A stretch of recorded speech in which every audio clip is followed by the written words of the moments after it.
胖子，哎，你过来。老胡，你这摆什么造型啊？老胡，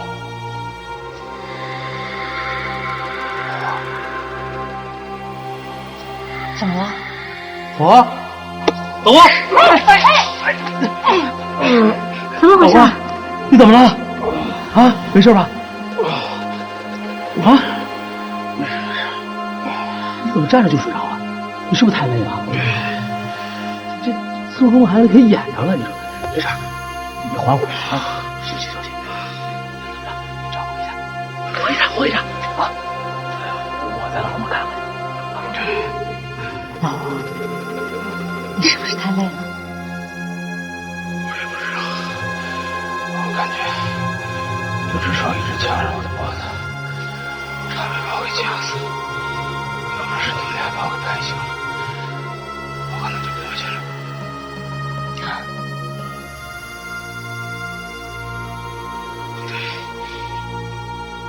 枪有问题。小心点。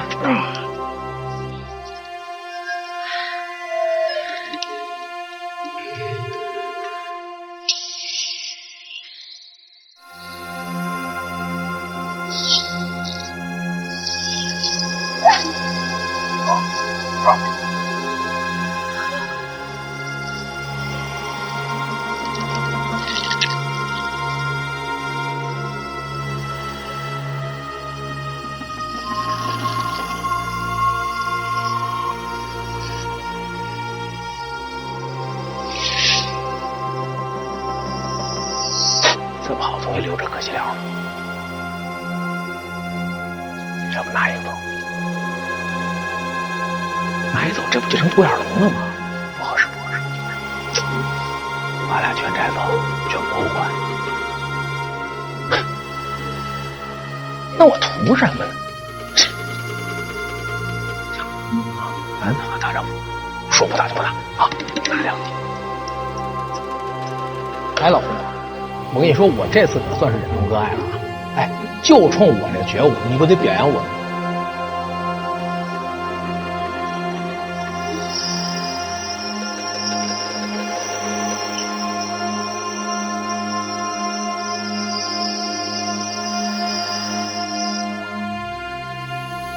老胡，杨参谋长，你俩不会是一块睡了吧？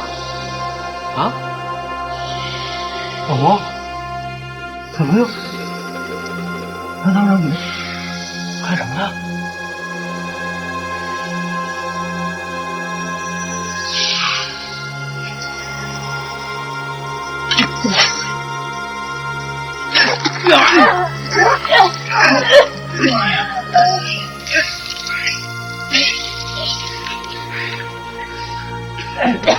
老胡，杨参谋长，你没事吧？啊！这墙上雕像有问题，只要一看他的眼睛，就感觉被控制住了。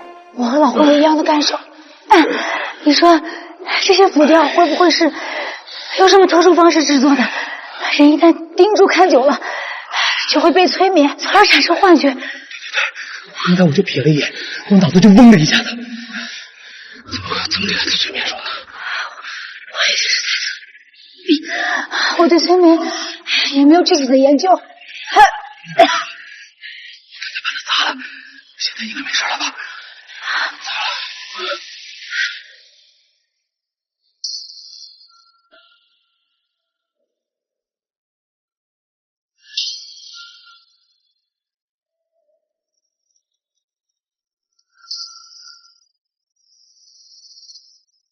这里面好像是具尸体。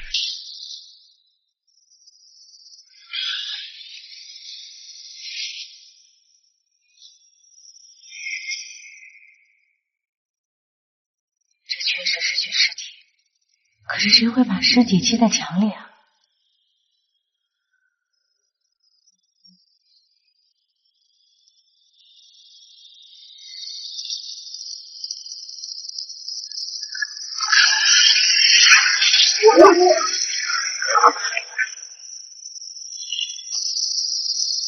怎么还有扑了蛾子？这应该是寄生在尸体上的尸蛾，他们身上的粉有毒，绝不能摘。这好像是个洞口。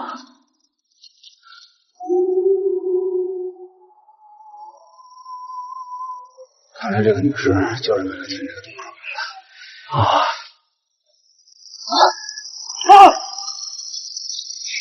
怎么又来了？快点走！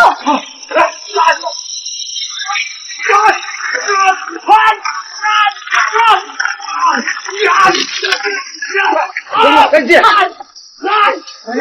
完了，赶紧进去！你们先走，快点！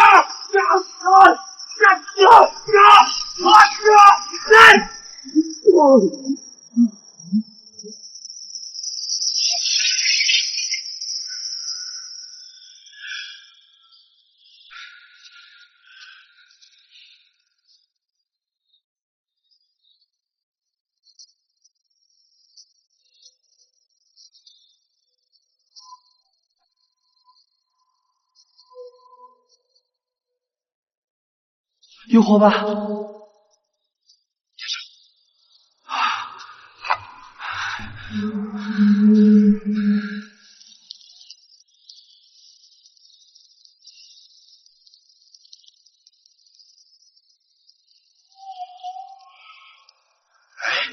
这里有堵墙。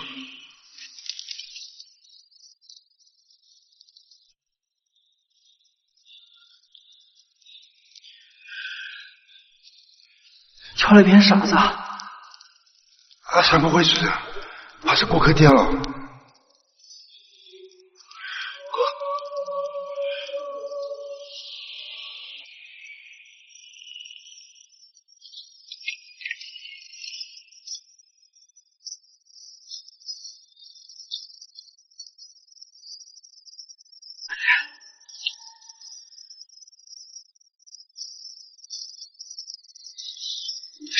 走了，看不见了。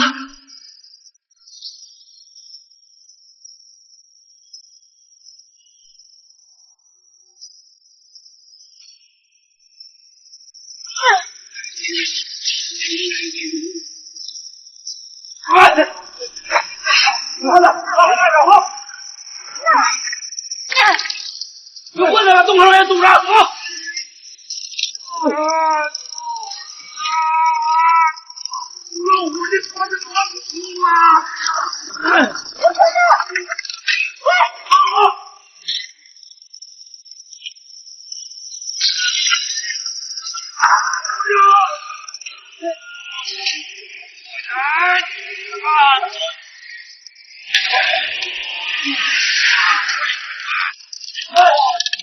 一二走！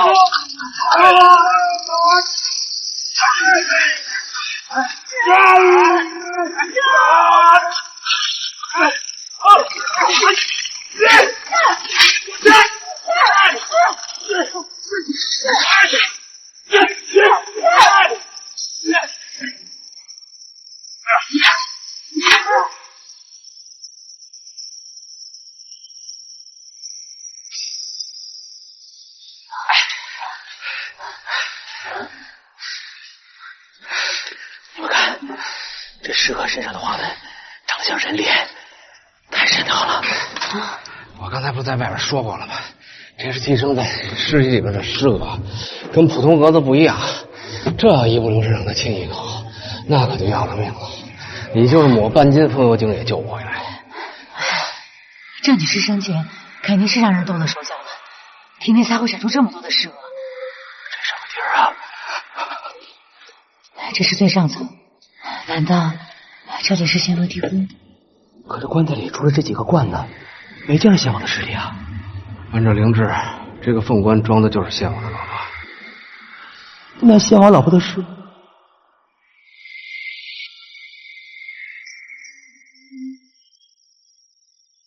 外边那个。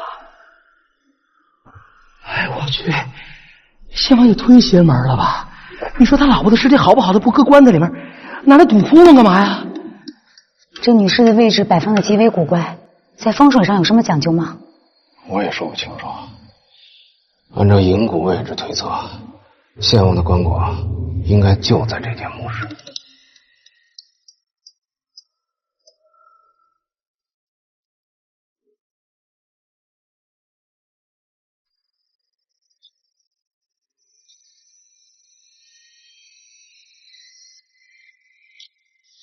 哎，你别说啊，献王老儿自我感觉挺好的，把自个儿画的人五人六的，你看，笔法还不错啊。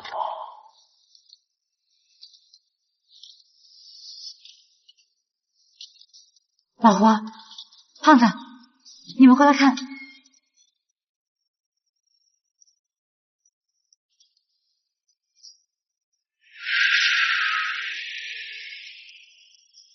聊着。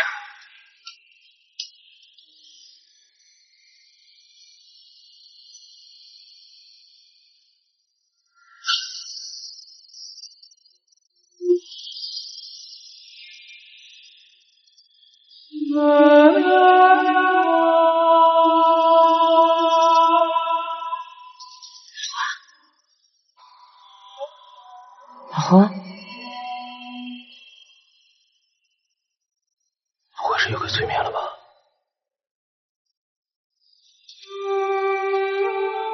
老胡，这会儿我看着眼熟，好像在哪儿见过。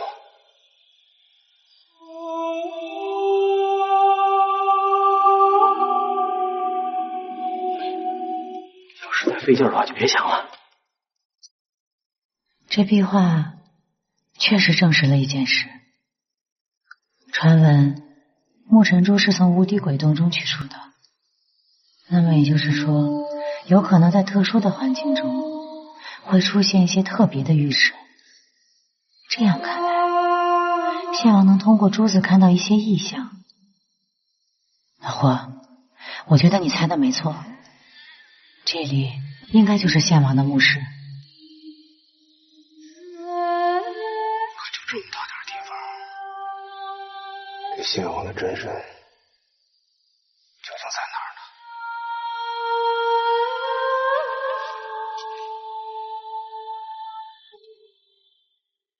你们说这里会不会还有另外一个密室？这种天然形成的洞穴，在灵智中被称为洞室穴。按照藏经和地脉结构，不可能再有其他的密室。可这里却偏偏没有装列献王的棺椁，这不符合常理啊！太奇怪了。老胡，你看那个壁画。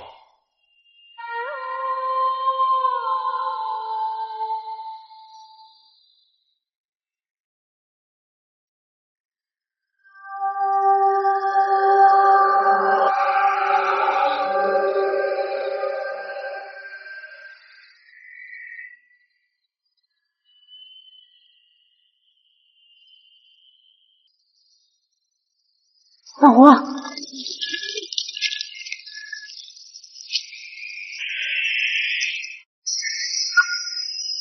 梦幻新诛仙，好玩能上天。梦幻新诛仙手游邀您继续观看云南虫谷。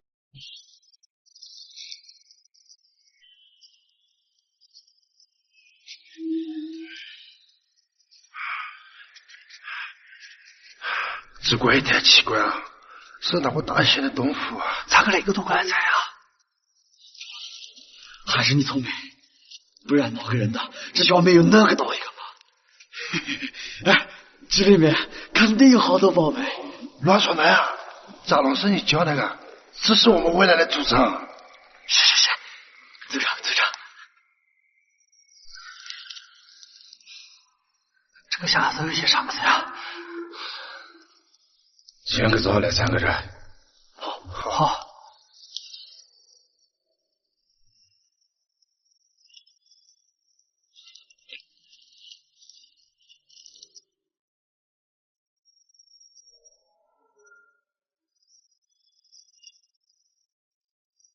看镜头的人肯定很有钱，想要什么样的就有什么样的。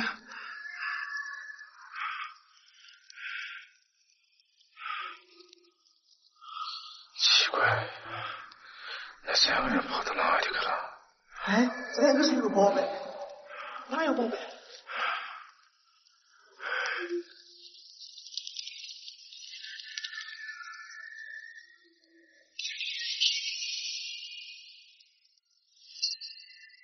这个是什么呀？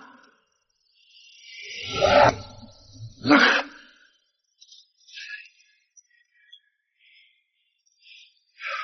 你直接休了，滚咱手肯定有更好的。什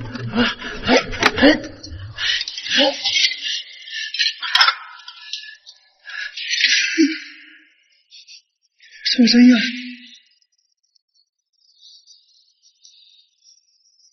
打开看看。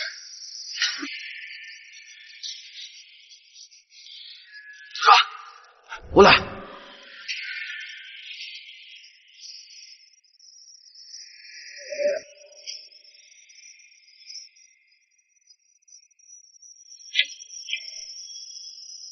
去。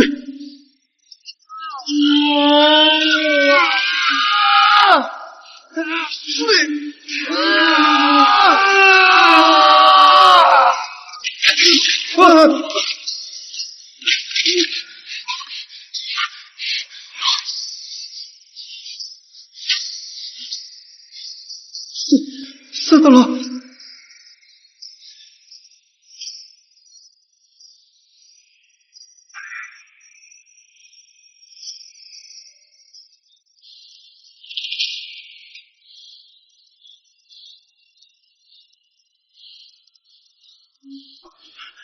这个东西有机关，你把它拿走了，就犯了机关。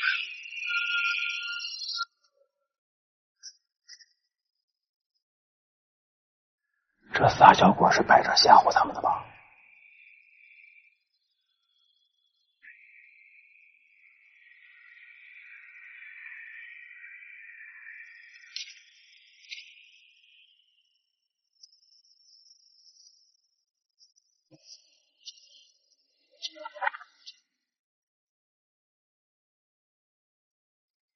哎，老胡，过来看，你看这个小鬼长得跟个孩子似的。这是用活人制作的长生烛，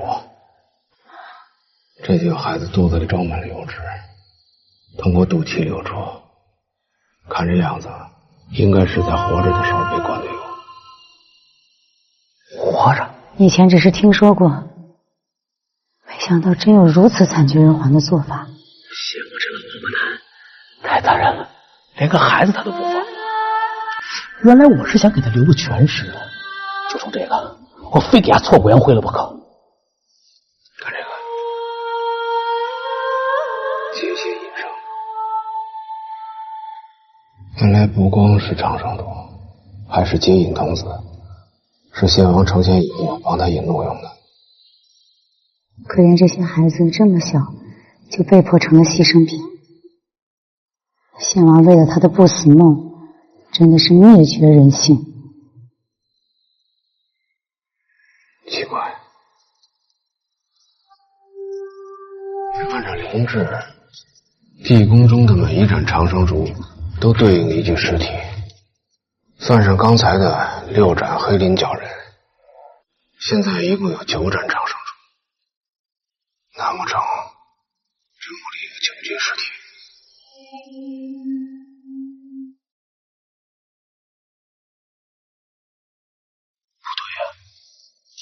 这屋里现在只有3个班子，咱们数这个数也对不上。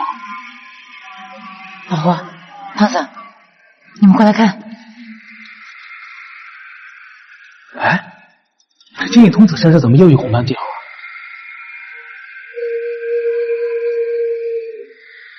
老胡，你是不是说过，每一盏灯都代表一个尸体？那邪王的老王八蛋是不是把他们也算上了？这3个金翼童子就代表咱们3个人。别一惊一乍的，自己吓唬自己。我不是自己吓唬自己，你看这红斑跟咱们身上一模一样，这说明什么？难道是牛尾巴抽苍蝇赶巧了？这不是巧合，这3名接引童子和扎嘎拉玛族人一样，得了相同的红斑疾病。对，我觉得杨才我分析的好。看来这献王和精绝古城的鬼洞族有着千丝万缕的关联，这反倒说明了小子，你说他们3个都是盗贼？是呢，我看那3个包头装得好多工具，一看就是偷能来的。大家好好想哈，如果那个葫芦洞里真有那么多怪物，就凭他们几个，能活得出来吗？就我们，无非是想让我们替他们送死，这样好浑水摸鱼，借机逃生。原来是想让我们当替死鬼。这帮人太恶心了嘛！我们不要恶意揣测别人，他们不是那样的人。阿达，你好好想哈，那3个外人一直在利用你爱的你妹，你咋个还能够相信他们的鬼话呢？阿达，我觉得张龙说的有道理，你先听他说完。张龙，你先说，我们应该怎么整现在？照我说，这个水下的东西是属于我们自己的，绝对不能让3个外人带走。水性好的兄弟，跟我一起下去取回属于我们自己的东西，然后再把那3个外人擒回在此。我跟你去。也带我一个。那我也好，既然大家愿意，我们现在就下水。你们不能去，我和他们接触过，他们绝对不会是贼。你可是我们真龙寨的人，3番5次替外人说，不会是收了他们什么好处吧？你对了，就是他妹给那3个人执拗。张龙，血口喷人，你要再敢胡说，小心我对你不客气。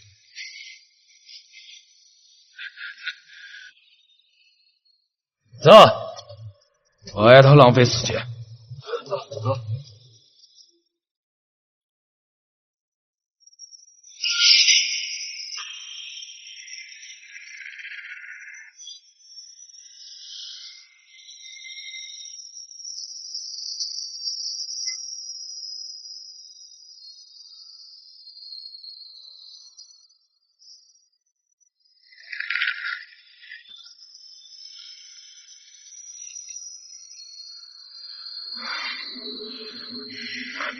我看哪个敢动。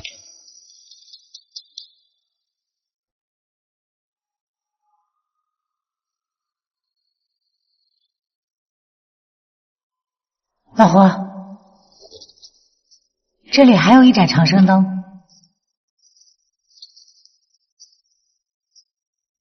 这灯这么大个，肯定是先王他自个儿的。第10盏，这表明这墓里至少有10具尸体。除了先王，还有什么重要人物的尸体会在这墓里呢？如果说这3具棺椁里的尸体分别代表献王的3生3世，那加上他自己的，应该是4具。刚才咱们走过30墙的时候，我发现桥上雕刻的动物都是雌雄一对，说明这是个合葬墓。再加上献王的妃子，这里至少应该有5具尸体。如果这样算来的话，这尸体与长生族的数字相差很远啊。那是不是献王的老婆比较多呢？咱别在这瞎猜了，赶紧开棺啊！找到木尘珠那才真格呢。我最怕数数了，老胡，你又不是不知道，我数学是体育老师教的。What？ Number。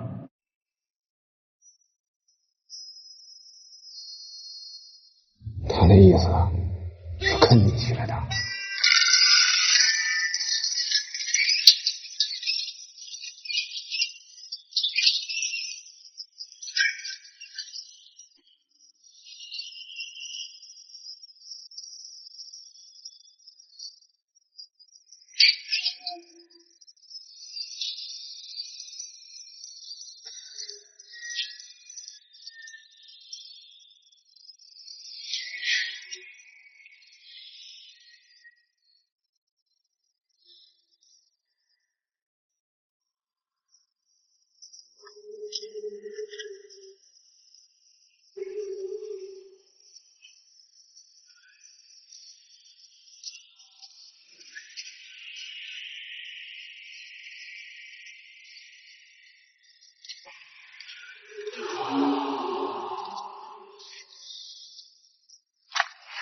这是怎么了？这是啊，有可能是因为年头太长了，加上刚才这个棺材剧烈的晃动，这个链子已经经不住这个铜棺了。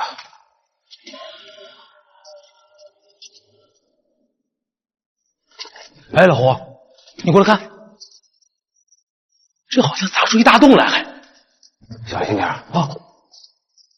慢点啊，还有什么机关？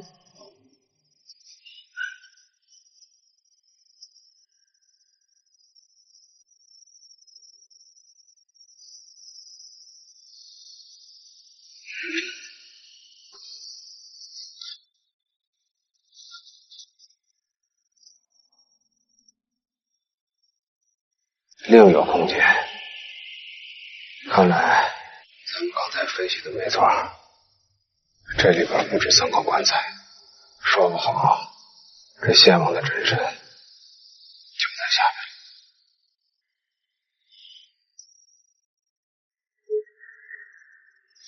慢点啊！小心！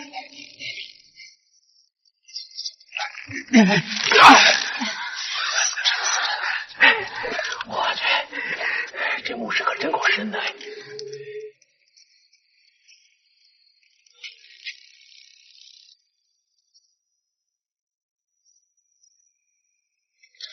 我去，这么多陪葬品，哎，这青铜的不是？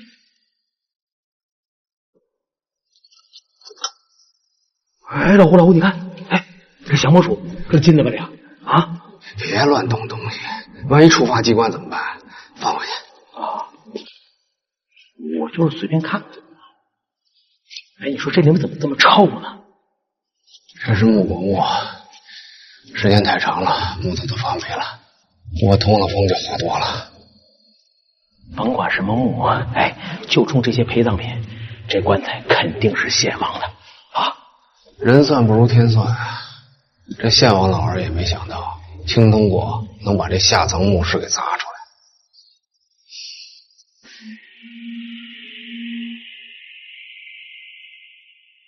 不过这棺材是什么材质的？玉的还是水晶的？这是蓝色石晶岩，水晶的变种。这种岩石只有在地下叠生岩层中才能形成。石晶岩，我记得古籍中有提到过这种石材的记载。传说地狱中有种石晶做的石磨，凡是大恶之人坠入幽冥之后，都会被石磨碾压，永无超生之日。这种棺材又称鬼棺，是大凶之物。这献王怎么会用鬼棺来入殓呢？那你的意思是说，献王不在这棺材里？哎，要我说，咱先别讨论了啊。实践是检验真理的唯一标准，咱把棺材打开不就完了吗？是吧？这样，老胡，这次我打头阵，开棺的事包胖爷我身上。哟，沧海横流，方显英雄本色啊！不过别怪我没提醒你啊，一颗红心，两手准备，你要小心失眠。这您放心，这事我门清，您就讲好。交你吧。那王司令，劳驾您帮我判断一下，这东南角在哪儿啊？那个，您诚心的吧，杨大部长？这里面是一圆，你让我哪儿找角去啊？再说了，我都找不着北，我哪知道南在哪儿啊？您就拿您那个指南针，您凑着找。得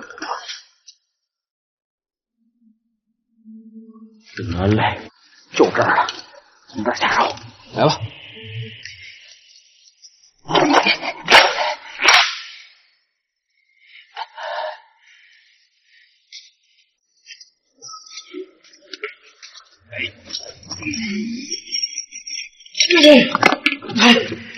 哟，这手艺不错啊，偷学的吧？你还是不是早就想着谋朝篡位呢？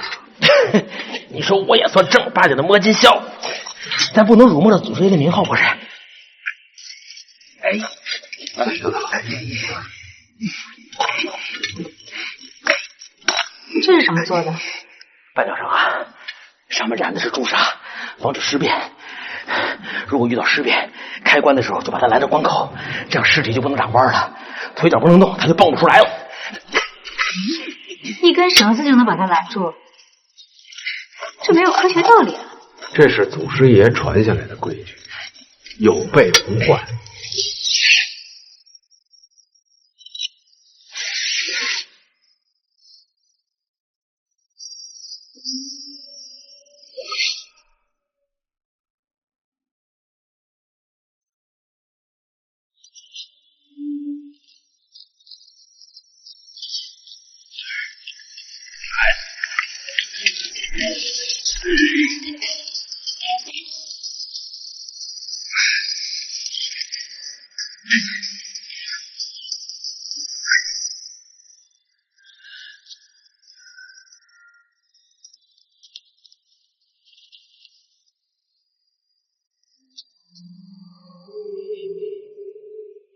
哎，你别说，这谢王这保养的还不错啊。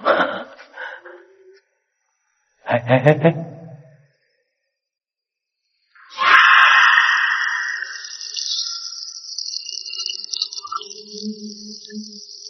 你黑了？是被空气讲话了，您说过。这石警官虽然是不想证我，但却可以在完全密闭的情况下，完好的保存尸体的原貌。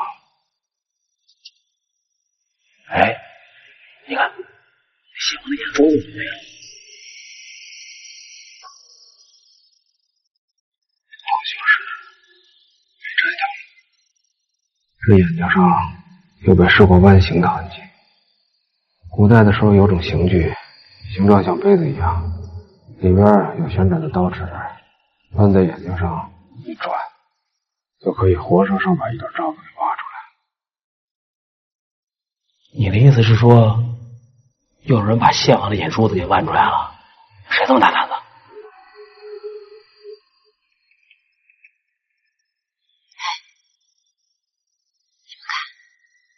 这古尸的头有明显被利器割过的痕迹，但看着应该不像是被斩首的，应该是死后才被割掉的。看来这人头应该是被拼上去的。拼上去的？拿着。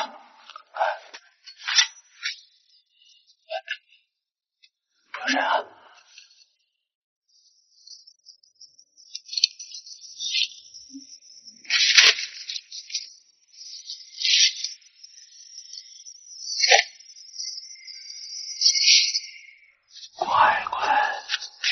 这骨头架子是拿黄金补上去的吧？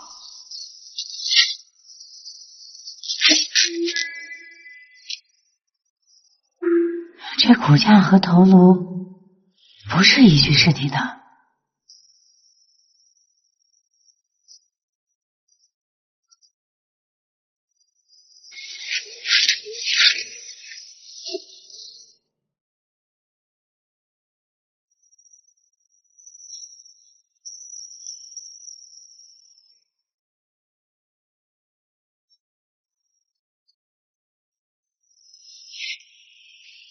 看来不止两具。对，你看这下肢、中段还有脑袋，根本就不配套啊！这一看就不是一个人身上的零件。这不奇怪，这只是献王老儿妄图成仙的一种手段。这具尸体叫做银骨，古时候有种说法，想要得道成仙，必须脱胎换骨，经历几次重大的劫难，找到自己前3世的尸骨，埋于阴血中，当作银骨，以便向天地明示，自己已历经3遇，足以脱胎换骨。这样一来，想要得道成仙就有指望了。你的意思是说，这银骨是由上面3具棺材中的尸骸拼接而成的？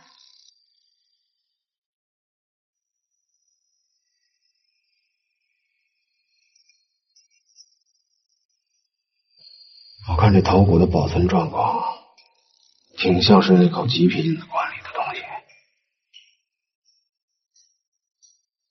还有这身子中段，骨头已经烂没了，不得不拿黄金给接上，八成是那口石棺里面的残骨。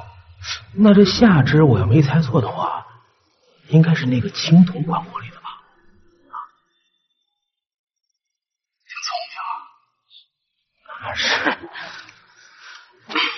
还有，这脑袋上没有眼睛，胸骨上少了几根肋骨，腿上全是淤青和黑痕，说明这3个人经历了3狱的酷刑，分别是挖眼、掏钱。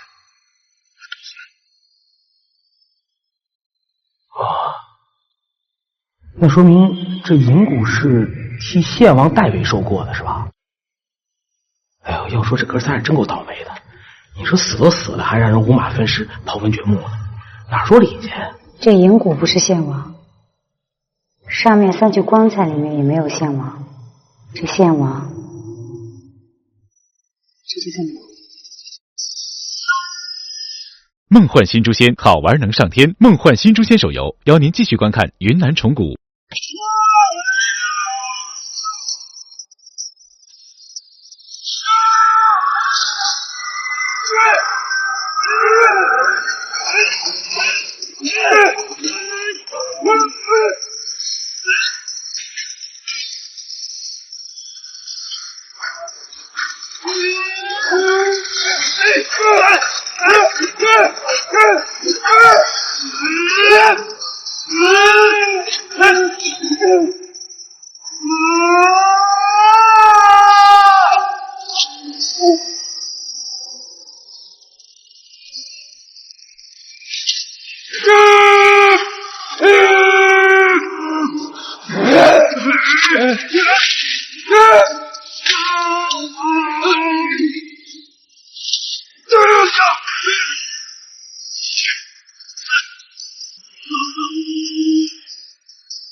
这些猪畜生都死了，难道新主长脸只有我？你们留下就进去了没？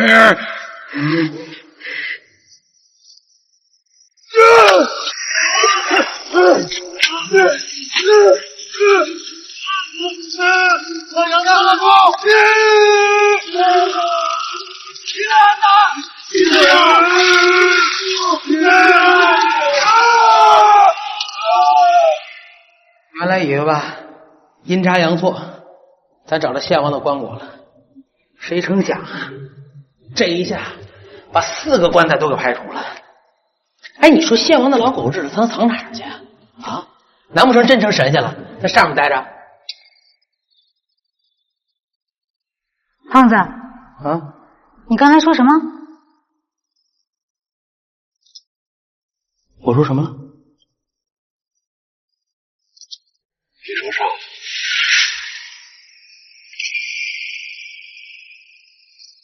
胖子，这回记你小子一笔。不是你们说什么呢？啊？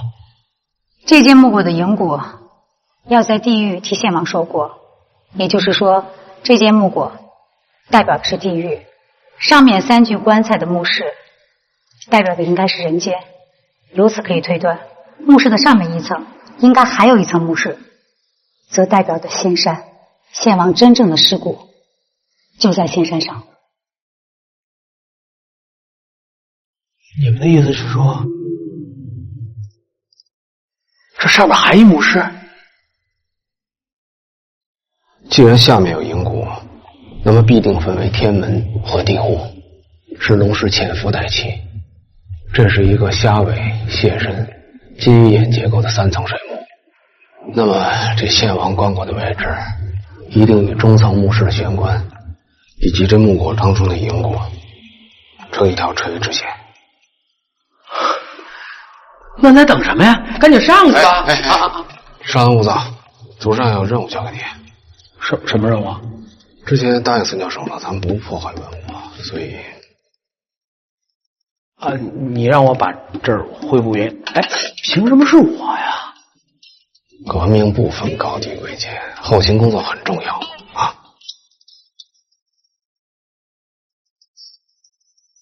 行，包我身上。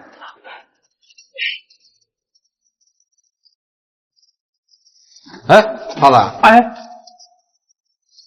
我告诉你，别憋着坏啊，一样东西都不能拿。这么沉的东西，我怎么往回背呀？咱还得游出去呢，是吧？没事，放心。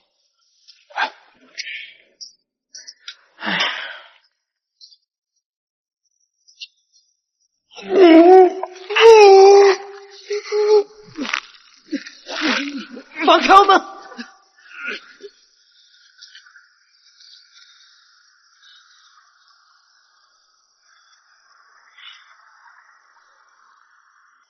赵老，你卑鄙！阿达，像你这种软性茶，可干不成什么大事。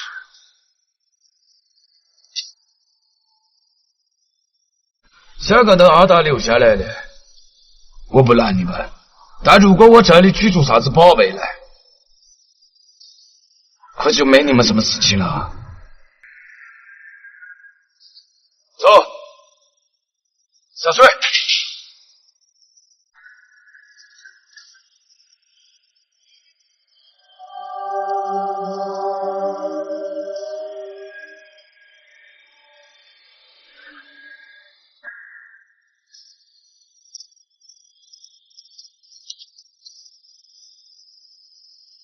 老胡，看来我们分析的没错，上面确实有一层墓室。上去看看。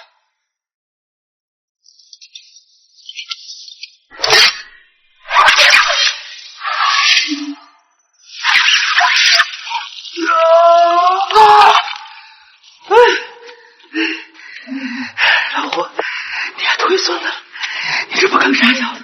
哎，小心！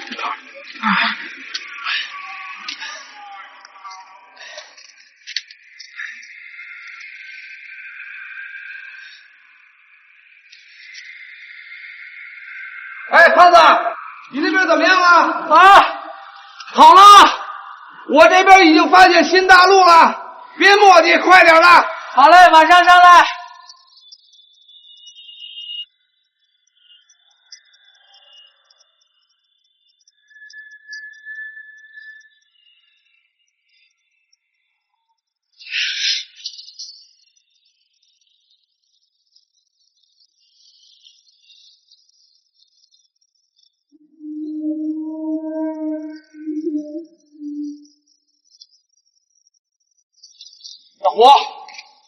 老胡，上来吧。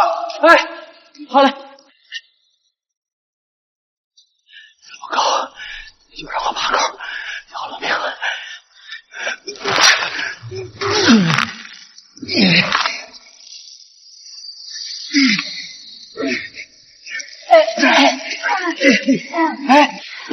累死我了。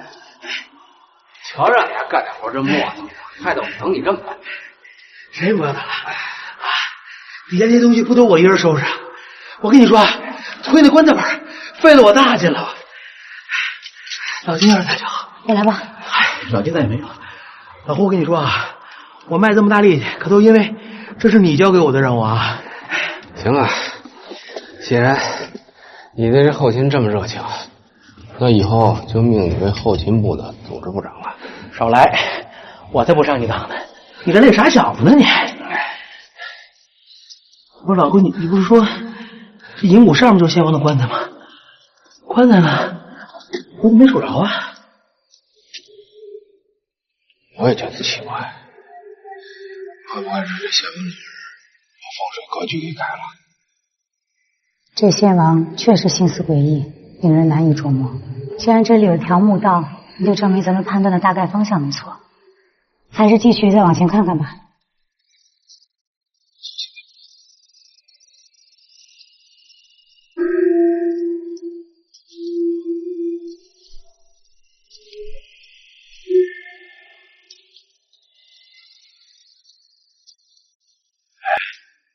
我怎么老觉得这些雕像在盯着他们呢？不是的，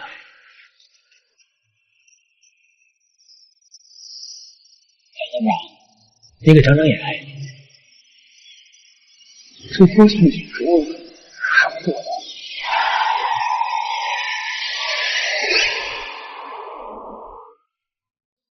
不是费了千辛万苦我爬上去了，那布偶离近了还真够吓人的。我虽然害怕，可是我当时我脑子啪我一想，哎，你知道我想到谁了？你别给我废话，捡重点说。完了，我就心一横，眼一闭，我就把他给蹬上来了。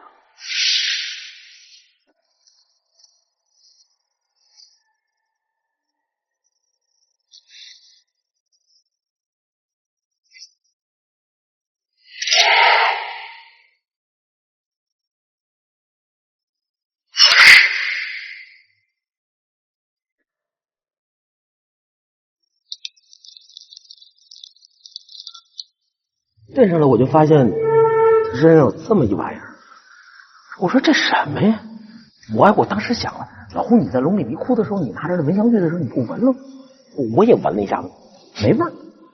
我就拿舌头舔了那么一下。哎呦，你别说，我这么一舔，我发现了，就这玉它绝对是块古玉，好东西。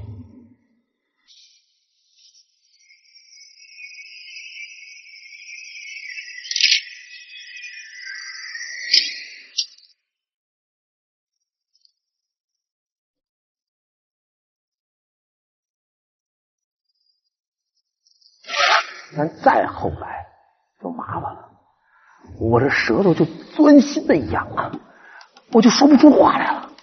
到最后我逮什么我想咬什么，我控制不住自己了都。看来我分析的没错，这上面是被涂了一种可以致幻的药物。胖子，你丫就是纯属活该啊！我跟你说多少回了，贪小便宜吃大亏，这回得让人给收拾了吧？让你什么东西都当垃圾一样往回顺。大姨，想怎么着？我这次真的是知道错了，我一定是痛改前非，重新做人。哎，我对老天爷保证，我以后要再逮什么顺什么。哎，那我就现在吧你啊，你这破盲顶能改，我胡子上倒着写，是吧？杨三老，我觉着吧，这某些人他就是不长记性。等回了北京，我召集大伙儿给他开一批斗大会啊！我把这个金牙、陈瞎子、乔二爷都找来，好好给你上一政治课。老王，咱闹着玩可别下死手啊！这事儿可不能往外说呀。大金牙那嘴，他知道了，那全北京城不就都知道了吗？是吧？那我以后在王二楼我怎么混呢？你说说。问你个事儿啊，你说，好吃吗？看你啃的挺香的。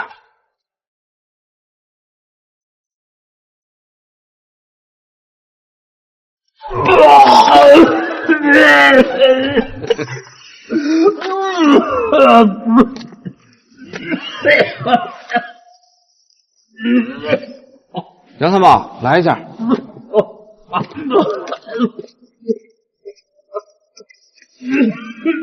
这是不是有草？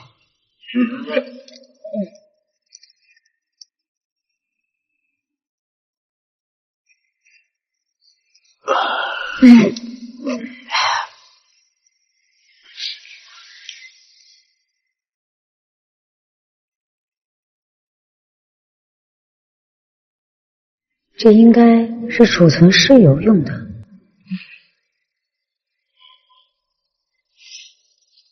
是不是有检验我就知道了。小心点啊！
哎，老黄，你们过来看看。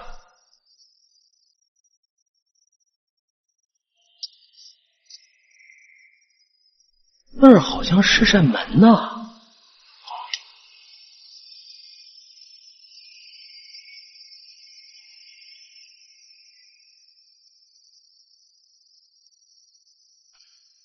下去看看。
哎，你说这县王这老头也挺不要脸的，就这么一破石门，还起名叫天门。别瞎说，这天门可不是普通的石门。如果我没推测错的话，这应该是县王老儿世界圣贤登天用的，而且在灵智里，这种天门一般不会上锁。不上锁？为什么呀？看来他对自己陵墓的设计十分自信，他相信不会有人猜到这县王地宫就在水下。得嘞，那既然县王都给咱留门了，那咱就别客气了，赶紧进。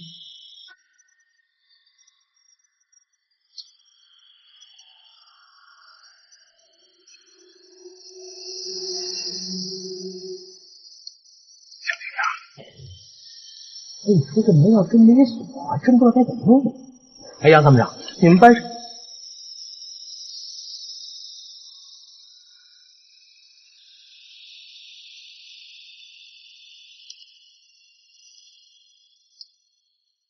怎么了这是？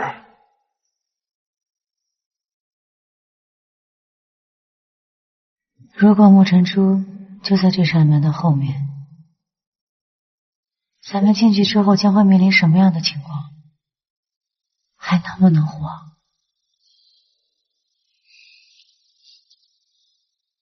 杨参谋，你这是怎么了？平时天不怕地不怕，现在还有顾虑了？哎，你们族人找了多少年这种子呀？现在终于到门口了，还犹豫上了？放心，有我们俩在呢，不会有事的啊！珠子不在里边，我们一直陪你找到为止，而且不会出问题。对，对不起，是我连累了你们。杨参谋长，您说这话就见外了啊！咱们现在是同生死共患难的战友，是吧？再说胖爷我自要是认准一人当兄弟，那就是一辈子的事儿。而且有了你这事儿以后啊，我们俩还觉得挺充实、挺好玩的。人就得快乐，多快乐一天赚一天。这比头脑自带好玩多了，该知道。哼。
你说这县王老头也够奢侈的啊！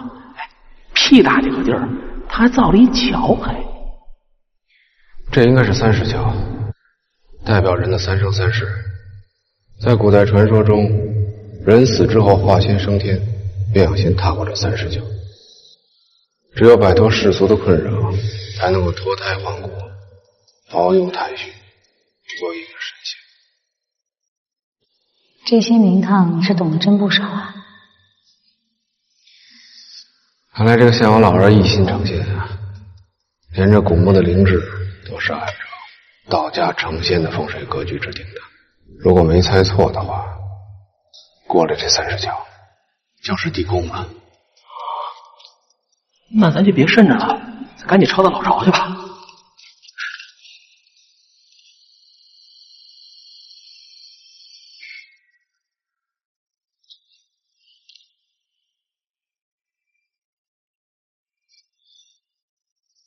你们先走吧。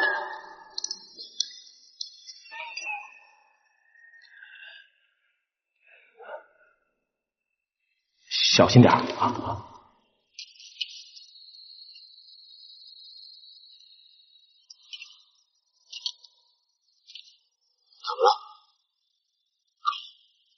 实在是高。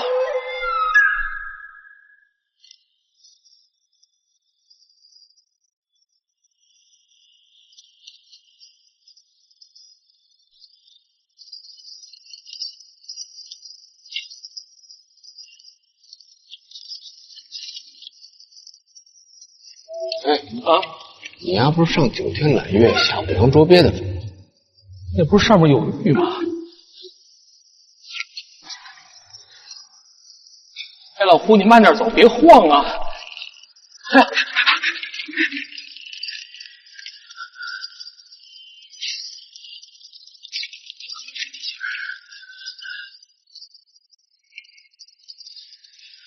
慢点。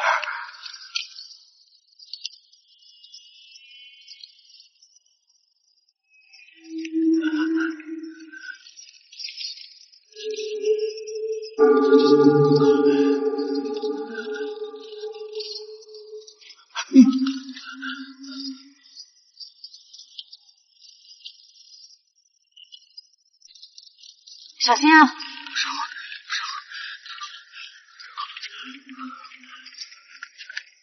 你慢点儿，慢点儿。